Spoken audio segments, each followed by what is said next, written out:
Bonjour à toutes et à tous, bienvenue sur Misscom, je suis Claire Négrier, révélatrice de personnalité d'entreprise. Pour ceux qui me découvriraient dans cette vidéo, depuis plus de 10 ans maintenant, j'accompagne TPE, PME, indépendants, entrepreneurs, mais également les services communication et les agences de com pour leurs propres clients dans la communication et leur marketing, de la stratégie à l'élaboration des outils en passant par la formation. Cette semaine, Sylvain nous a lancé le sujet et la thématique du jusqu'où aller dans les supports de communication que l'on peut faire pour son entreprise. L'idée justement, et c'est un petit peu ce que j'ai voulu développer depuis le début de la semaine, c'est qu'il faut arrêter de se perdre dans des actions et surtout de les mener de bout en bout, ce qui est très très important. Donc on a vu lundi justement jusqu'où on pouvait aller d'un point de vue stratégique.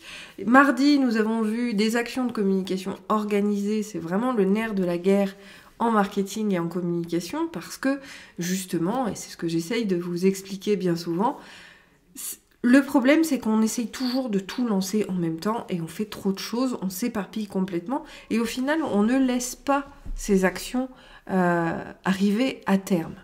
Donc le principe et l'idée, ça va être de pouvoir organiser ces actions et c'est ce que je vous propose de voir du coup aujourd'hui sur comment est-ce qu'on organise finalement ces fameuses actions de communication. Bonjour Saïda, ravie de te retrouver. Bonjour à tous ceux qui me rejoignent, même en replay. N'hésitez pas à me faire un coucou en commentaire pour que je puisse savoir qui a vu cette vidéo, puis surtout qu'on échange sur la thématique et que je puisse connaître votre domaine d'activité pour prendre votre situation en exemple. C'est toujours beaucoup plus parlant vis-à-vis des thématiques que j'expose. Donc, organiser ces actions de communication, on a vu plein de sujets, je vous les mettrai en lien dans la description de cette vidéo. On a vu comment les organiser avec Trello, on a vu un certain nombre de vidéos. Alors, je pourrais même vous les citer plus précisément parce que je suis allée les chercher. Il y a Doodle qu'on a vu, il y avait organiser ses actions pour la rentrée. On a vu le plan de communication qui est quand même le premier truc à avoir il y a 2 semaines quand même, c'était il n'y a pas si longtemps que ça. Donc on a tout un tas de vidéos que je vous mettrai bien évidemment dans le descriptif de cette vidéo. Mais voilà, le principe c'est de revenir à la base pour pas que vous vous noyiez. Ça fait partie des articles, alors je ne sais pas, peut-être que ce sera même l'occasion de reprendre le podcast parce que c'est un petit peu un sujet coup de poing. C'est le premier constat, laissez le temps à vos actions d'agir, d'accord ? Elles ne sont jamais immédiates, sauf quand on a vraiment un vivier de clients aficionados qui achètent tous nos produits sur une action de communication donc promotionnelle dans le but de vendre. On n'aura jamais tout le monde qui va effectivement répondre, réagir immédiatement à notre message. D'accord ? Autant vous devez être ultra réactif en cas de questions, en cas de commentaires sur les réseaux sociaux. Il faut essayer de répondre le plus vite possible, au maximum dans les 24 heures, mais au mieux dans les 2 minutes. Donc l'idée, c'est d'être super réactif. Autant nos communautés, où qu'elles soient, vont avoir besoin de temps à la fois pour voir, pour réfléchir à la question que vous posez. Il y a un certain nombre d'éléments. Bonjour Lucille. Ah mince, apparemment ça bug. Je suis désolée. Pourtant, ça a l'air de bien fonctionner. Je ne sais pas du coup comment faire. Le bug de l'an 2000 en 2020.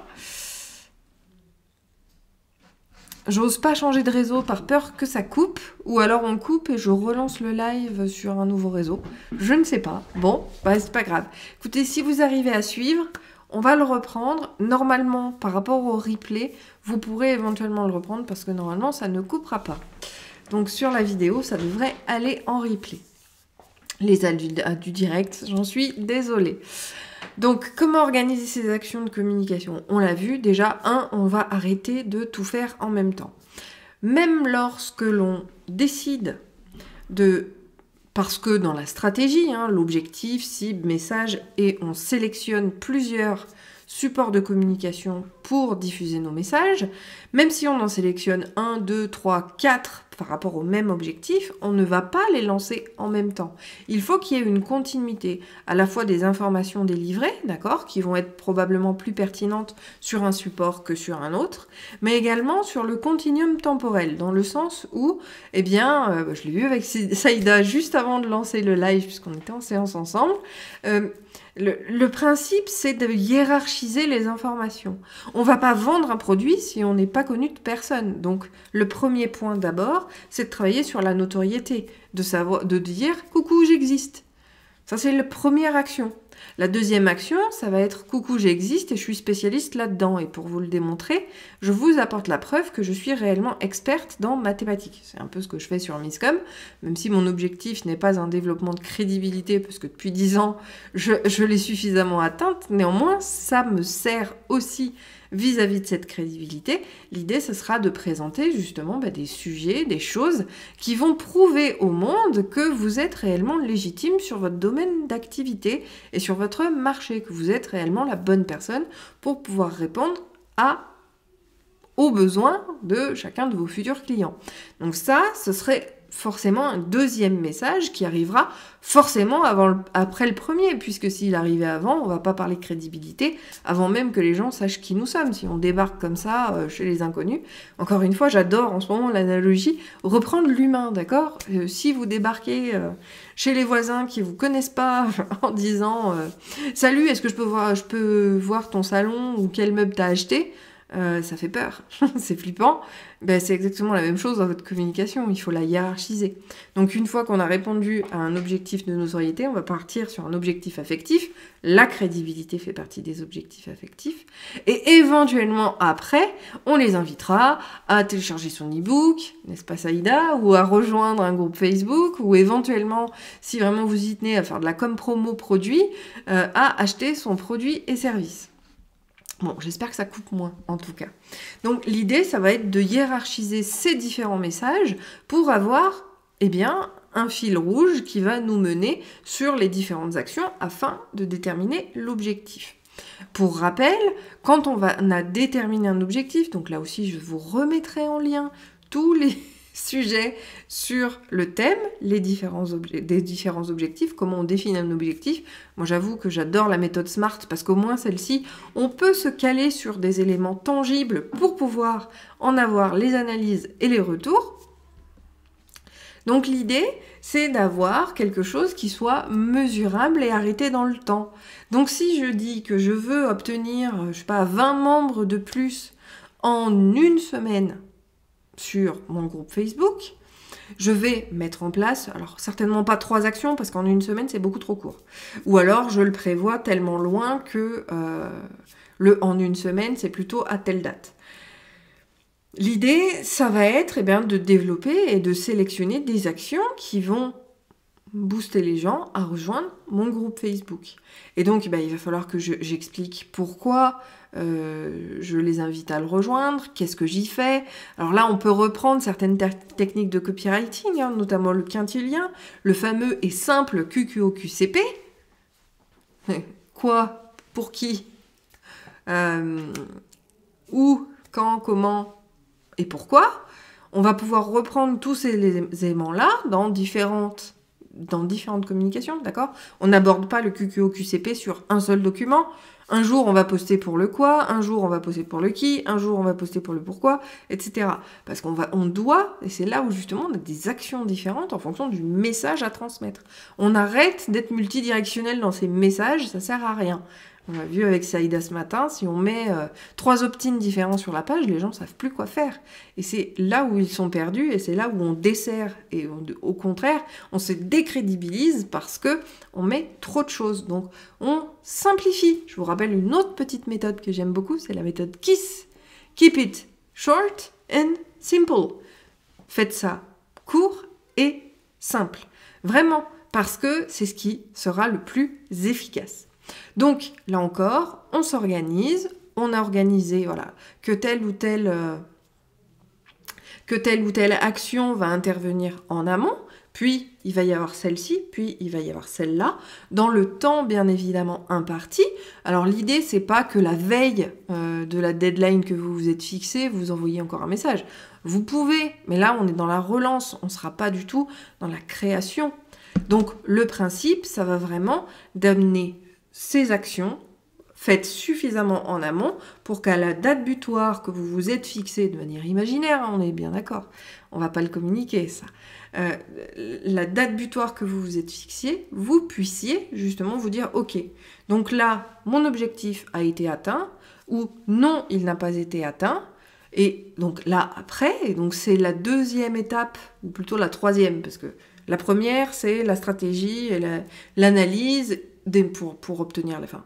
Pour définir les messages, etc. La deuxième, c'est la mise en place et la sélection des actions. La deuxième, c'est la mise en place de ces actions à proprement parler, pas tout en même temps, sauf si elles sont sur des canaux totalement différents. Là, on peut effectivement faire du multicanal simultané, mais parce que, enfin voilà, comme par exemple... Alors je vais prendre le mass média parce que c'est le plus simple, mais on fait du bis repetita, mais les campagnes, même si elles sont en même temps, elles sont toujours en décalage. Il y a toujours 2-3 jours de différence entre, par exemple, vous avez la campagne pour une nouvelle voiture en publicité à la télé, vous aurez quelques jours ou semaines plus tard, vous pourrez les retrouver dans les magazines, d'accord? Donc on sera sur de la presse, donc au début le premier média c'était la télé, après c'était sur la presse, et en général en bis repetita 3, on a la radio, parce qu'ils interviennent sur ces 3 médias, et généralement dans cet ordre-là, parce que ça fait des rappels qui amènent les gens à aller à l'action et aller en concession. Donc l'idée, là encore, et pour vos actions, c'est exactement la même chose. On organise, alors on peut les croiser de la même manière, c'est-à-dire avoir quelques jours de décalage, mais seulement si vous êtes sur des supports totalement différents. Malgré tout, ça ne se fait pas spécialement de vanter, je garde mon exemple de groupe Facebook, de vanter le groupe Facebook sur LinkedIn. D'accord? Ça se fait très très peu. Parce que les gens qui sont sur LinkedIn, ils sont pas sur Facebook. Et pas pour les mêmes raisons. Ou alors ils sont sur Facebook, mais c'est pas dans leur intérêt. Ils rejoindront pas votre groupe parce que pour eux, c'est LinkedIn. Donc là, c'est par rapport à la cible. Vous voyez? Tout s'entremêle toujours, donc c'est pour ça qu'il faut faire ces études en amont. Donc l'idée là, ça va être de lancer donc peut-être des posts. Donc les posts qu'on peut faire simultanément, c'est la page et le profil, éventuellement. Ceux qui sont sur le groupe, on peut, autre action que l'on pourrait faire, c'est de dire aux membres qui sont déjà actifs sur notre groupe d'inviter des personnes à découvrir le groupe s'ils pensent qu'ils peuvent être intéressés par la thématique. C'est une autre action qui vise la fidélisation et la cooptation, dont on a déjà parlé d'ailleurs mardi, et qui vous permettent de miser, on va dire, sur les bonnes personnes. Là aussi, l'avantage de la cooptation, c'est effectivement d'être sûr de la qualification de son audience, parce que la question de cette qualification, elle se posera toujours. Maintenant, toutes les actions, les 3 actions, elles ne vont pas forcément être en même temps. Donc l'idée, c'est de pouvoir les organiser, et ça, le fameux rétro-planning va vous être d'une grande utilité pour savoir quand je lance quelle action et à quel moment par rapport au planning que j'ai effectivement déterminé. Donc ça, c'est dans l'action. Et le 3e temps qu'il faut garder en tête, d'accord? Donc on ne fonctionne pas par action, mais on fonctionne par objectif. Et on va aller analyser dans le détail chacune des actions, c'est de voir lesquelles ont le mieux répondu, ont le plus répondu. C'est pour ça que l'intérêt, notamment sur Facebook, c'est de poser, vous savez que maintenant dans les groupes, on peut poser des questions. Ça va être de poser sur les questions autorisées, c'est par quel biais nous avez-vous connus. Donc, ils pourront répondre un membre ou ils vont carrément le citer. Ça peut être la pub Facebook, ça peut être le profil, ça peut être la page.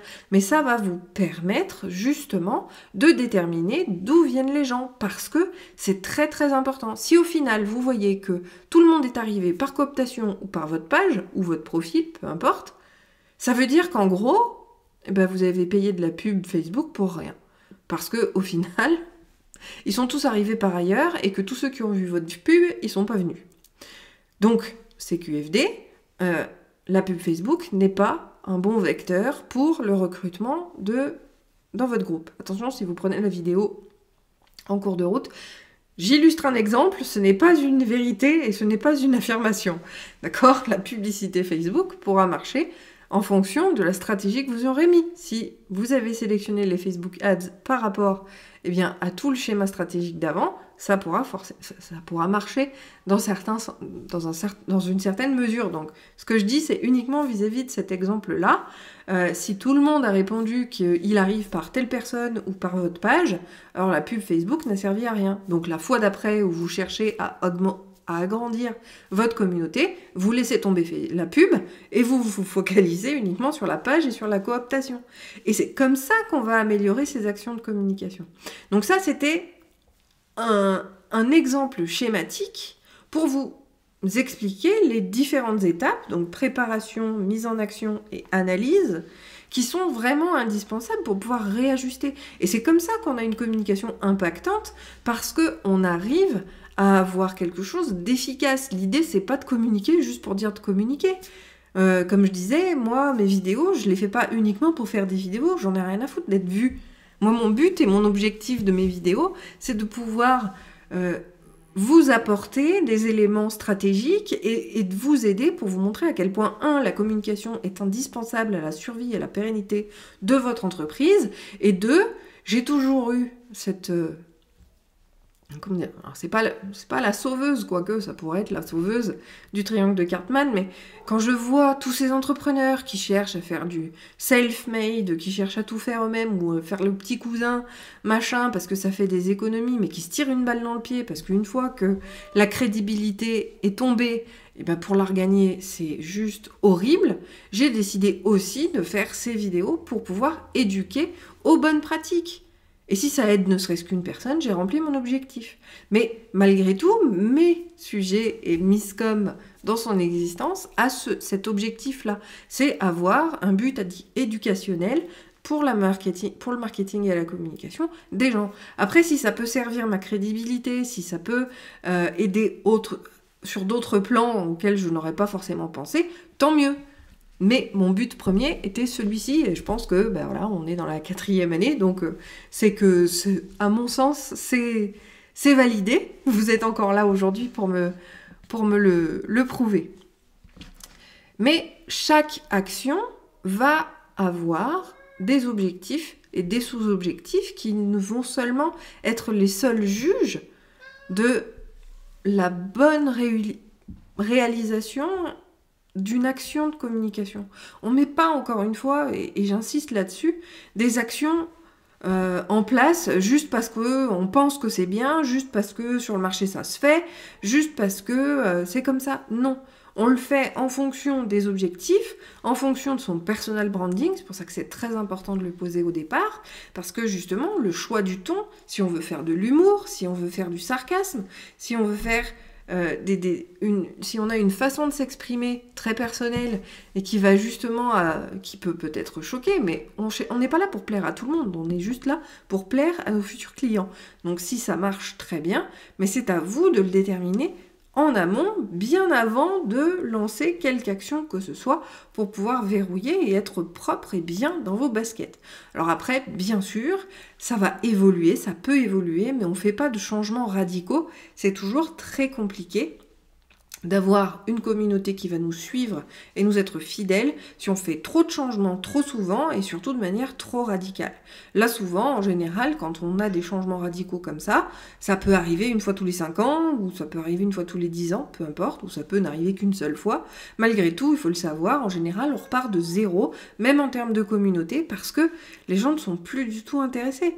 Une personne que j'apprécie beaucoup, qui s'appelle Livia Quero, que beaucoup de monde connaissent aujourd'hui, elle a pris beaucoup de virages différents qui l'ont amené à être à sa juste place. C'est le fait d'être aligné avec qui l'on est, et je ne le cache pas, votre communication, elle doit être alignée avec qui vous êtes aussi. C'est pour ça qu'on fait des réajustements, qu'on fait des revirements parfois.